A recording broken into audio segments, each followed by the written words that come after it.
നമസ്കാരം. ഇന്ന് നല്ലൊരു സാമ്പാർ പൊടി കണ്ടാലോ? വളരെ പെട്ടെന്ന് ഉണ്ടാക്കാൻ പറ്റുന്ന ഒരു സാമ്പാർ പൊടിയാണ് ഞാൻ ഉണ്ടാക്കുന്നത്. വളരെ മുന്നേ ഞാനൊരു സാമ്പാർ പൊടി ഇട്ടിട്ടുണ്ട്. ഇപ്പം നല്ല ടേസ്റ്റുള്ള സാമ്പാർ പൊടി, പെട്ടെന്ന് എല്ലാവർക്കും ഉണ്ടാക്കാൻ പറ്റുന്ന തരത്തിലുള്ള സാമ്പാർ പൊടിയാണ്. അതിന് കുറച്ച് കാശ്മീരി മുളകും സാധാരണ മുളകും ഞാൻ എടുത്തിട്ടുണ്ട്. ഒരു 150 മുളകോളം ഉണ്ട്. കാരണം 1 കിലോ മല്ലിയാണ് ഞാൻ പൊടിക്കുന്നത്. 1 കിലോ മല്ലിക്ക് 150 മുളക് കൂടുതൽ എരിവാണെങ്കിൽ സാമ്പാർ വെക്കുമ്പോൾ നമുക്കിടാമല്ലോ. അതുകൊണ്ട് ഞാൻ 150 മുളക് മാത്രമേ എടുത്തിട്ടുള്ളൂ. അപ്പോൾ അത് നല്ല പോലെ ഒന്ന് ആദ്യം വറുത്തെടുക്കണം. കരിയാൻ പാടില്ല. നല്ല പോലെ വളരെ ചെറിയ തീയിൽ വെച്ചിട്ട് നല്ല പോലെ മുളക്, ഒരു 50 കാശ്മീരി മുളകും 100 സാധാരണ മുളകും എടുത്തിട്ടുണ്ട്.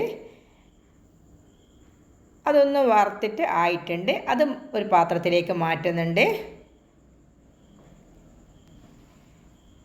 ഇനി ഞാൻ എടുക്കുന്നത് ഒരു 250 ml കപ്പിൽ അരിയാണ്. അരി കഴുകി ഊറ്റി വെച്ചിട്ടുണ്ട്.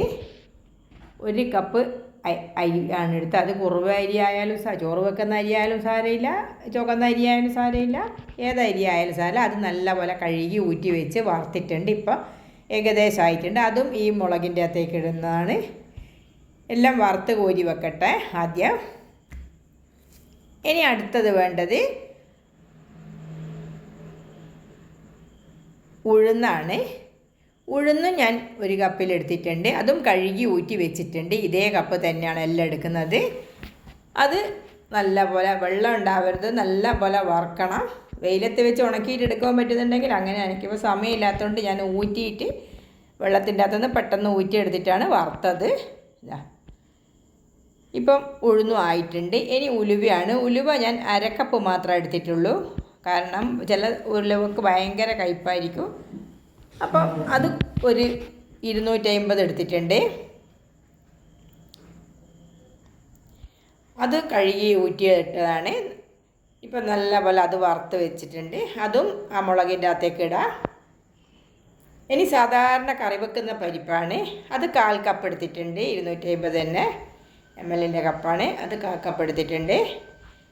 അതും വറുത്ത് കോരി വെച്ചിട്ടുണ്ട്. വെക്കാം ആയിട്ടുണ്ട്. ഇത് ഇനി കടലക്കപ്പരിപ്പാണ് ഇടേണ്ടത്. ഇത് കടലപ്പരിപ്പാണ്. അതും ഞാൻ 250 ml കപ്പിലാണ് എടുത്തത്. ഇനി കുരുമുളക്, 1 കപ്പ് കുരുമുളക് എടുത്തിട്ടുണ്ട്. അത് ഒന്ന് നല്ല പോലെ ആയതിന് ശേഷം ഒരു 1/4 കപ്പ് ജീരകം, സാദാ ജീരകമാണ് എടുത്തത്. അതെല്ലാം കഴുകി ആദ്യം ഉണക്കി വെച്ചതാണ്, അതുകൊണ്ടാണ് ഇപ്പോൾ കഴുകാത്തത്. അത് ജീരകവും കടുവും ഒക്കെ ആയിട്ടുണ്ട്. അതിന് മാറ്റി വെക്കാം. ഇനി കറിവേപ്പില, ആവശ്യാനുസരണം കറിവേപ്പില ഇടാം. ഞാൻ കുറേ കറിവേപ്പില ഇടലുണ്ട്. അത് നല്ല പോലെ വെള്ളത്തിലൊക്കെ കഴുകി വീട്ടിൽ നിന്ന് തന്നെ പറിച്ചതായതുകൊണ്ട്, മരുന്നടിക്കാത്തതായതുകൊണ്ട് ഒന്ന് വെള്ളത്തിൽ കഴുകിയിട്ടെടുത്തതാണ്. അതുമായിട്ടുണ്ട്. അതും ആ മുളകിൻ്റെ തന്നെ ഇടാം. ഇനി ഇത് കായാണ്. LGൻ്റെ കായാണ് ഞാൻ ഉപയോഗിക്കുന്നത്. അത് ചെറിയ കഷ്ണങ്ങളായി പാത്രത്തിലിട്ടിട്ട് ഒന്ന് വറുത്ത് കോരാം. അതും ഇതിൻ്റെ കൂടെ ഇടണം.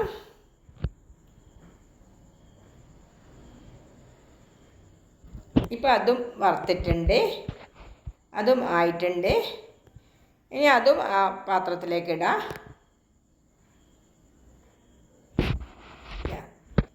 ഇപ്പോൾ എല്ലാം ആയിട്ടുണ്ട്. ഇനി മല്ലി കൂടെ വറുക്കണം. ഇത് 1 കിലോ മല്ലിയാണ്. 1 കിലോൻ്റെ മല്ലിയുടെ കാര്യമാണ് ഞാൻ പറയുന്നത്.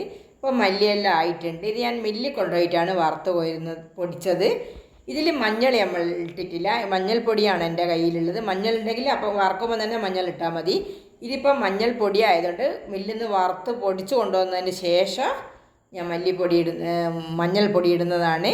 അപ്പോൾ മഞ്ഞൾപ്പൊടി ഇട്ട് ആ ചൂടിലൊന്ന് അമർത്തി വെച്ച് കുറച്ച് സമയം കഴിഞ്ഞിട്ട് നമുക്കൊരു കുപ്പിയിലോ പാത്രത്തിലോ ആക്കി വെക്കാം. നല്ല മണമുള്ള സാമ്പാറാണ്. എല്ലാവരും ഒന്ന് ഉണ്ടാക്കി നോക്കണം.